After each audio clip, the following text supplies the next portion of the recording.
Hey everybody. Welcome to today's Spirecast, and thrilled that you could join us from wherever you're at.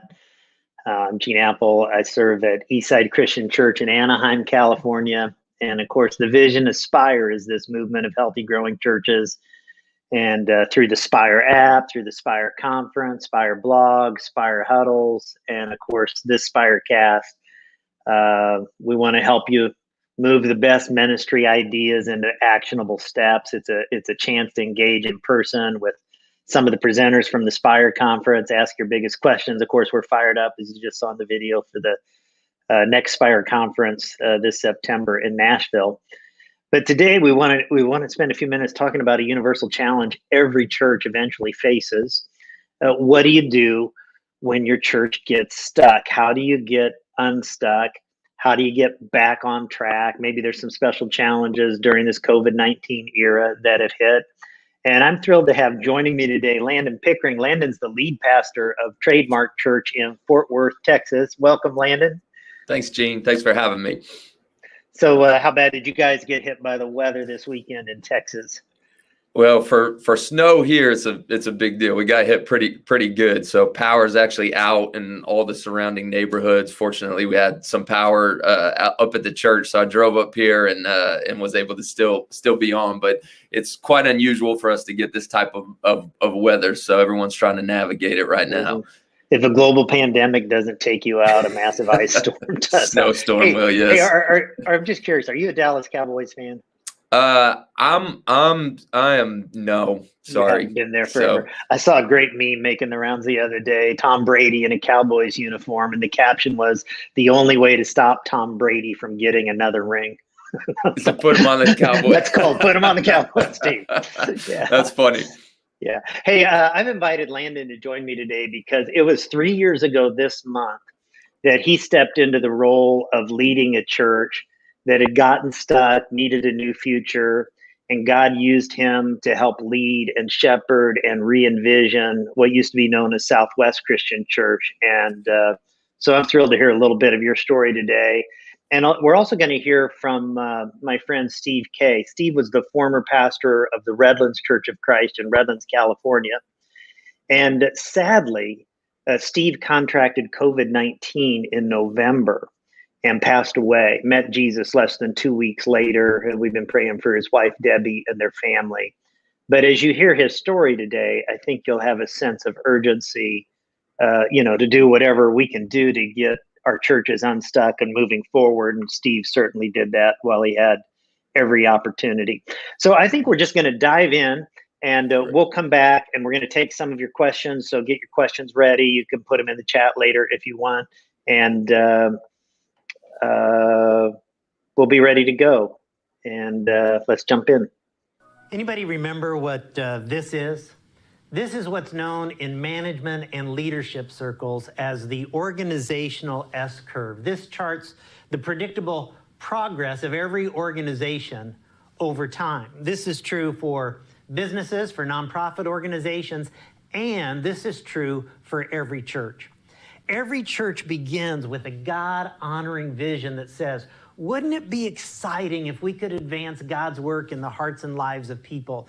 And they dream of lives changing and making disciples. But as every church planter knows, this is harder than anyone thinks it's going to be. In fact, some church plants don't even make it past this point. But others, by God's grace, turn the corner and one life starts to change, and then another, and all the growth means they have to put structures and policies and procedures in place and launch more programs and more ministries and more programs and more ministries. And over time, churches tend to be overmanaged and underled, with an emphasis on budgets and buildings and maintenance. And there's a gradual drifting away from doing whatever it takes to reach people far from God. And the church becomes more concerned about keeping everyone than reaching anyone. And eventually, the church gets stuck. In fact, a quick look at history tells us This will happen to every church. It will happen to today's most exciting and innovative church plants, to mega churches and smaller churches and medium-sized churches, to urban, suburban, and rural churches. And given enough time, it will happen to your church.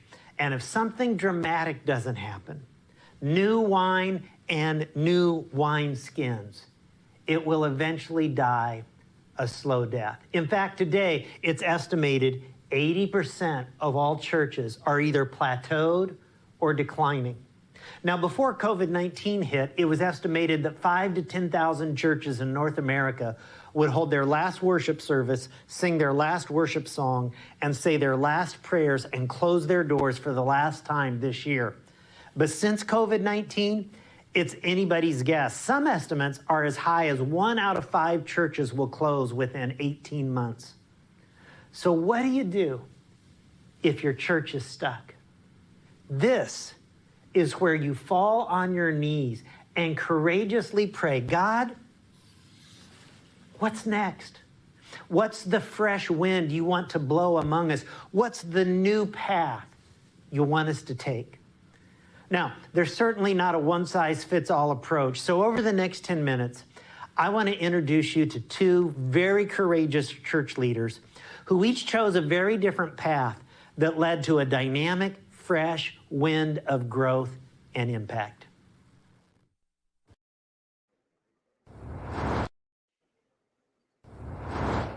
Hey everyone, my name's Landon Pickering. I'm the lead pastor at Trademark Church in Fort Worth, Texas, and I'm so excited that I get to take just a couple minutes and share the story of our church with you today. Our church was established as Southwest Christian Church in February of 1969.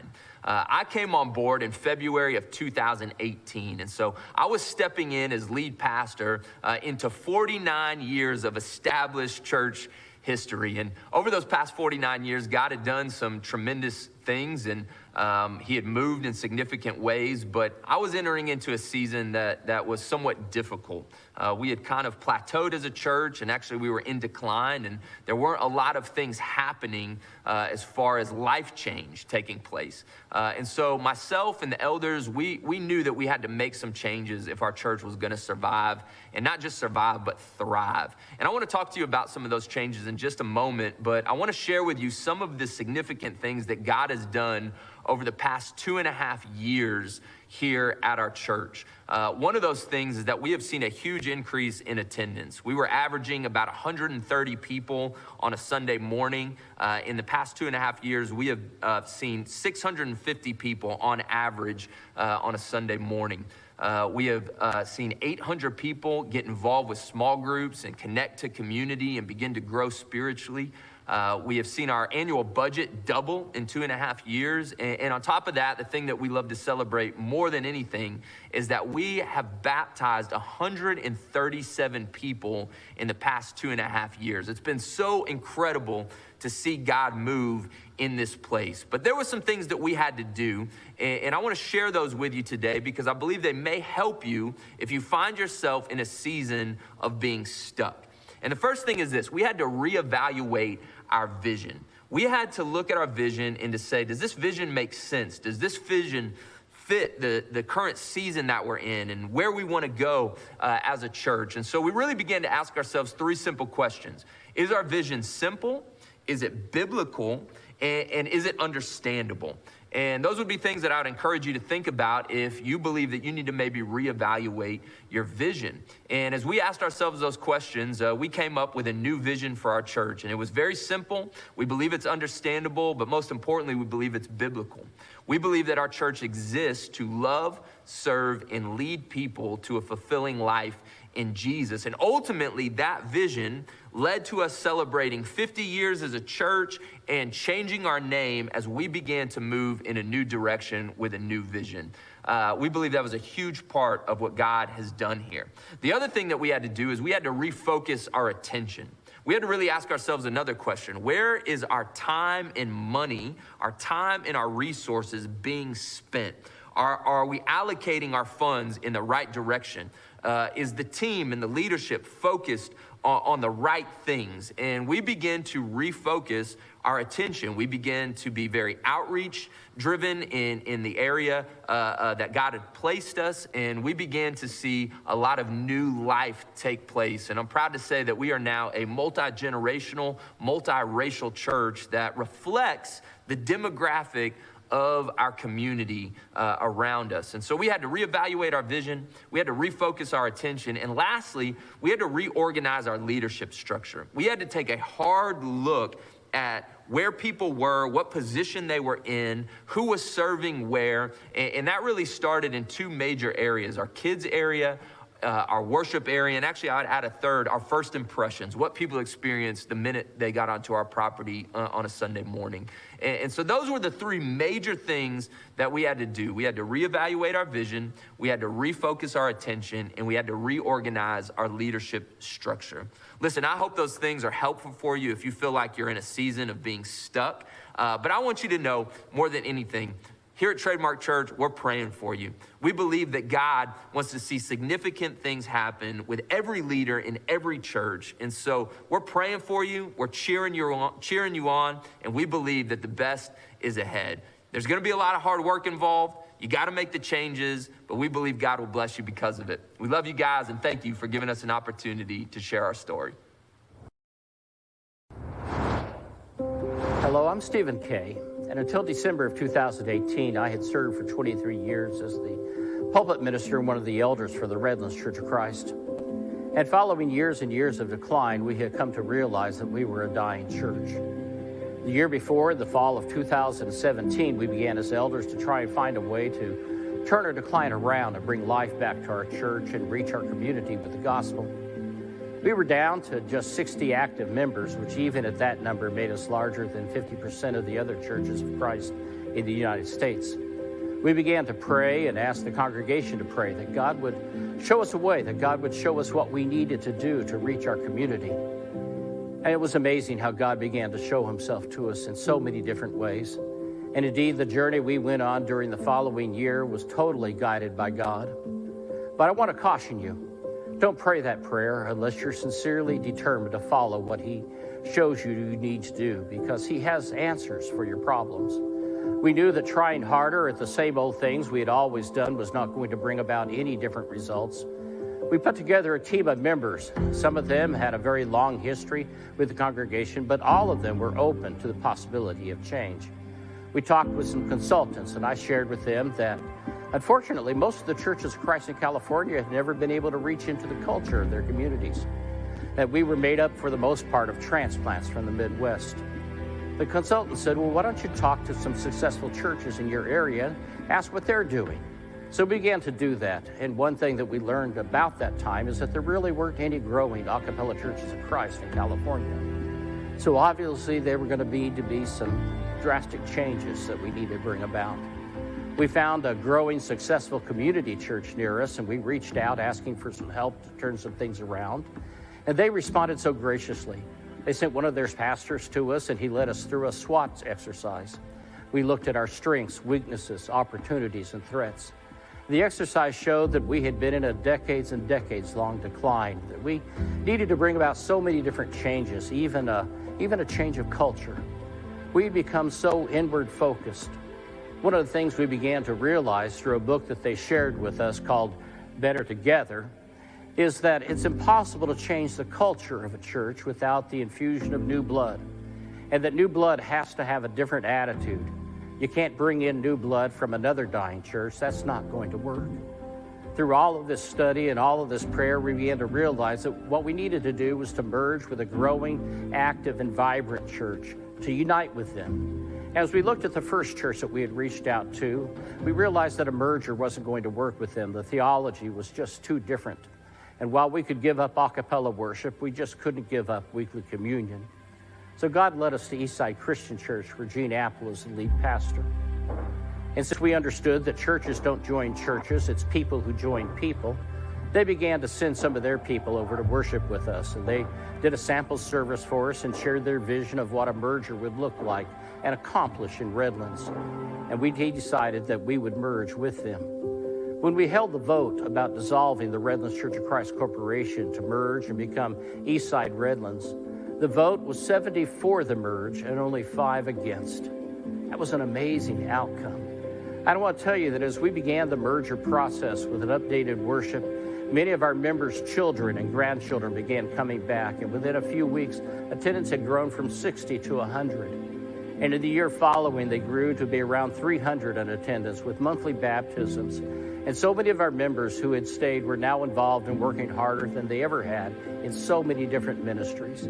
It has been an amazing experience to see how God answered our prayers. It was almost as if we had brought to him our few loaves and fishes and he had just multiplied them. And I wish you all well as you struggle with being the church that God wants you to be. I'm deeply moved and inspired by both of those stories. In Landon's case, they courageously reimagined and rebooted their entire church through transformation. In Steve's case, they relaunched and reignited as they merged with us at Eastside.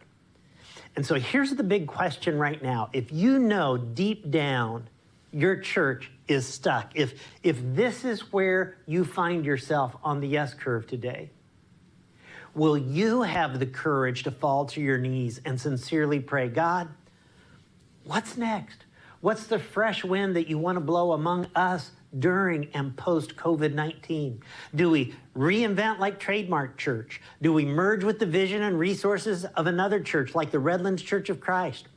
Or maybe we could leave a legacy by giving our church building to a growing new church plant.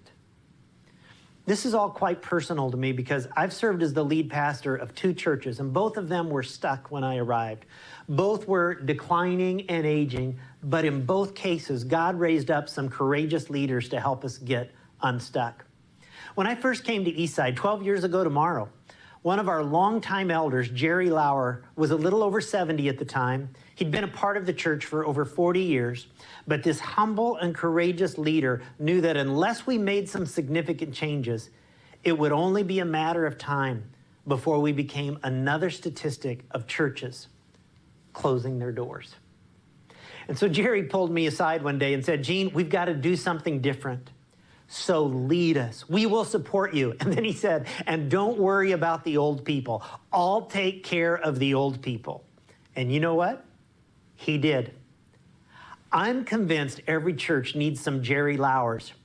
Jerry has since gone to be with Jesus, but I will forever be grateful to him and many others like him who had the courage and humility to say, let's rethink the way we're doing church for a new generation. Let's pray and believe God for great things. Let's reimagine, reboot, and reignite our mission to make disciples of Jesus.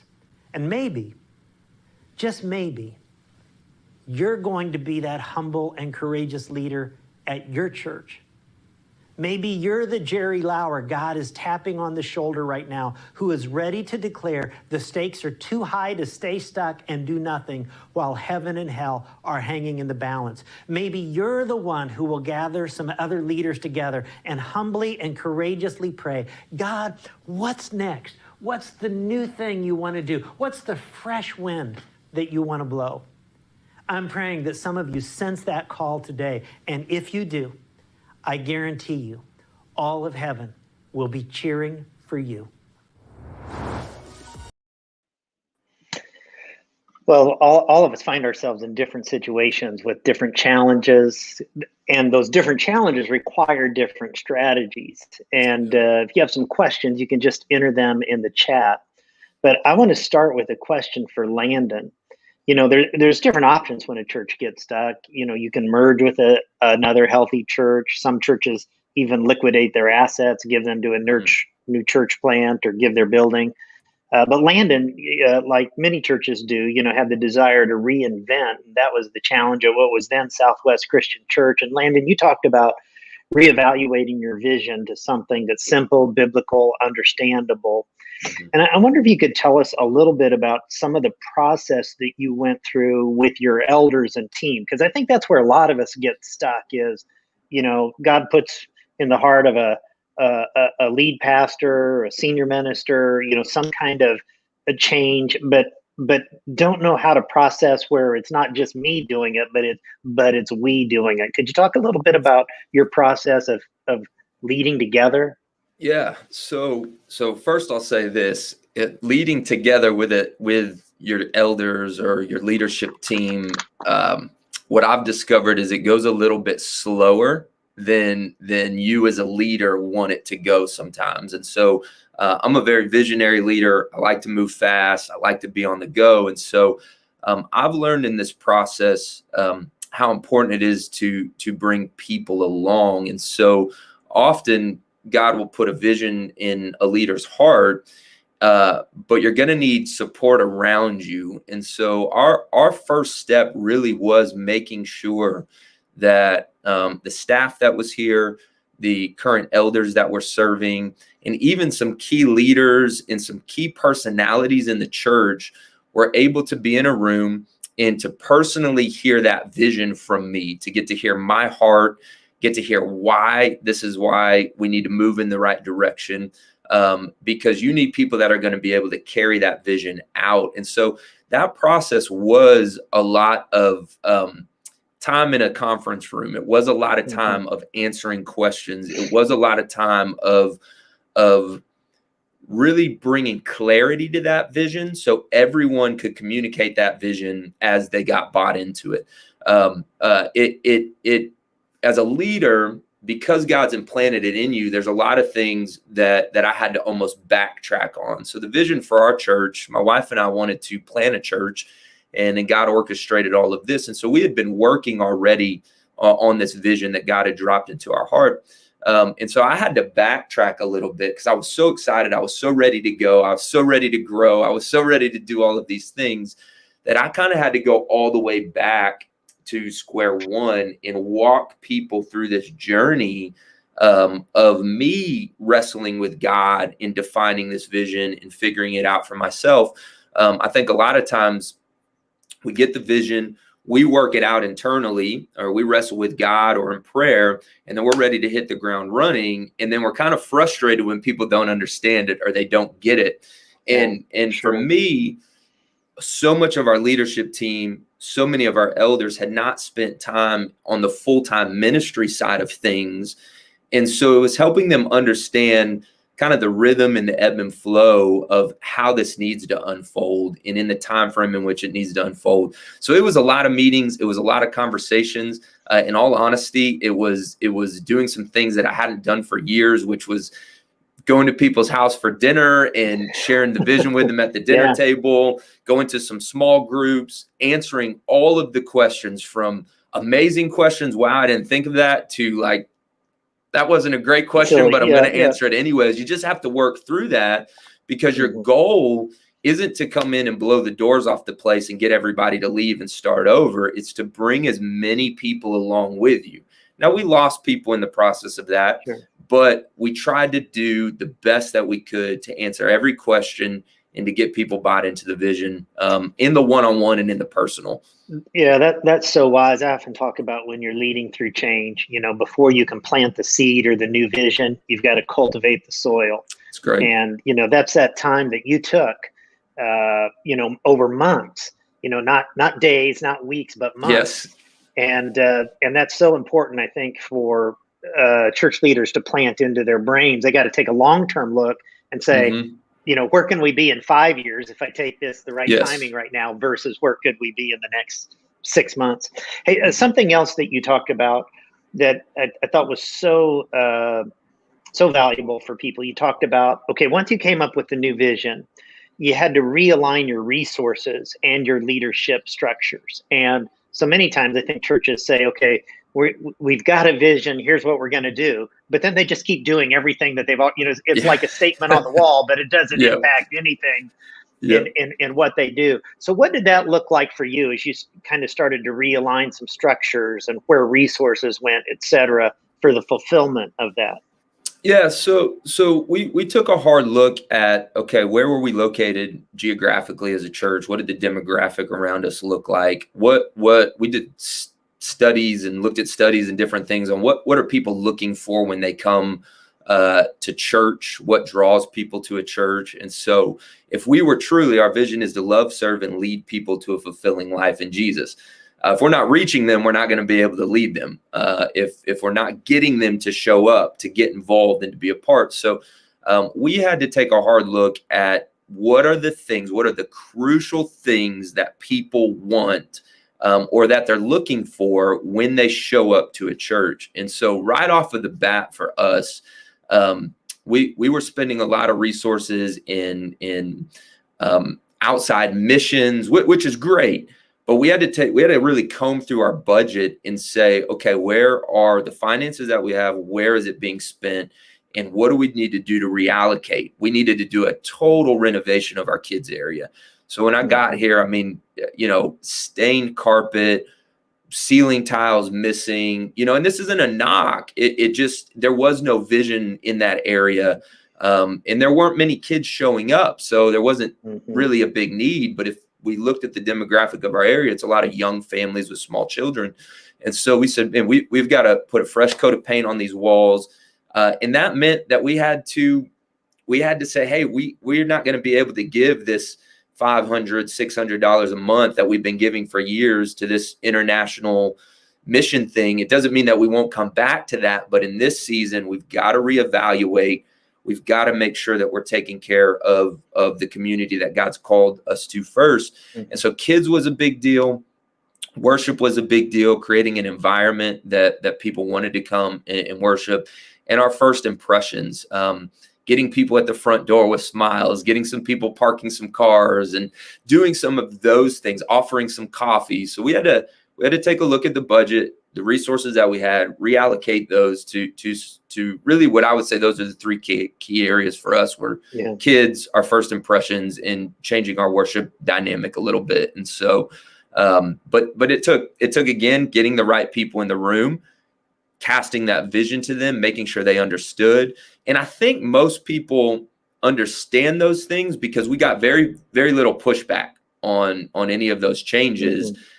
I just don't think people had really thought through those things, and there wasn't somebody leading them through that. I think most people want to see the church that they attend grow and thrive. They just need somebody to lead them through it. Yeah, well, so often, Steve K was mentioned in his presentation about how you can't always change an existing place without some new blood.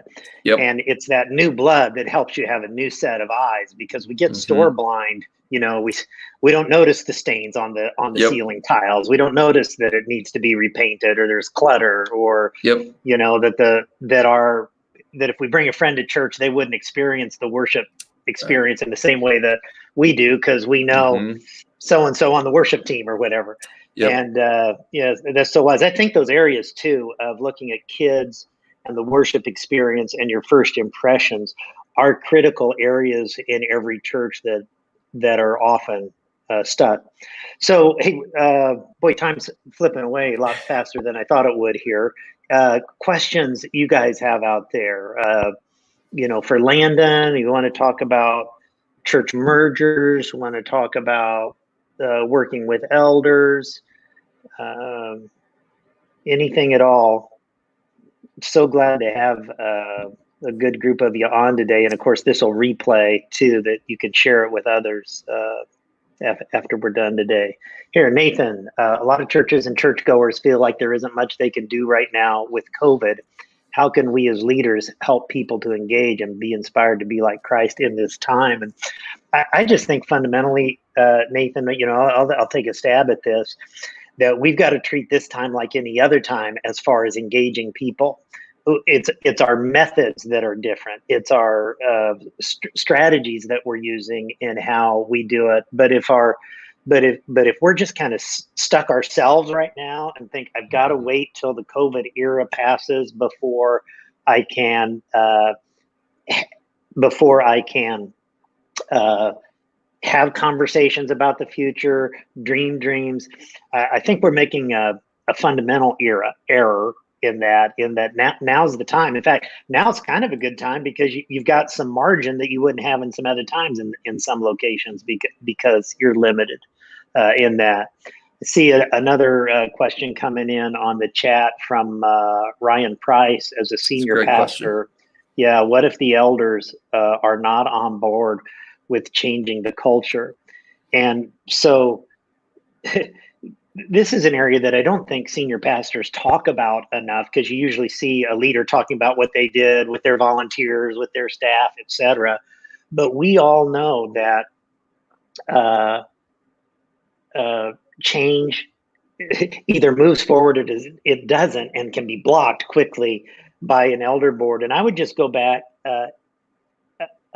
Ryan, to something that Landon modeled for us as he was talking about it. He spent time with his elders. He spent time with the people that he was in their homes. They were having conversations.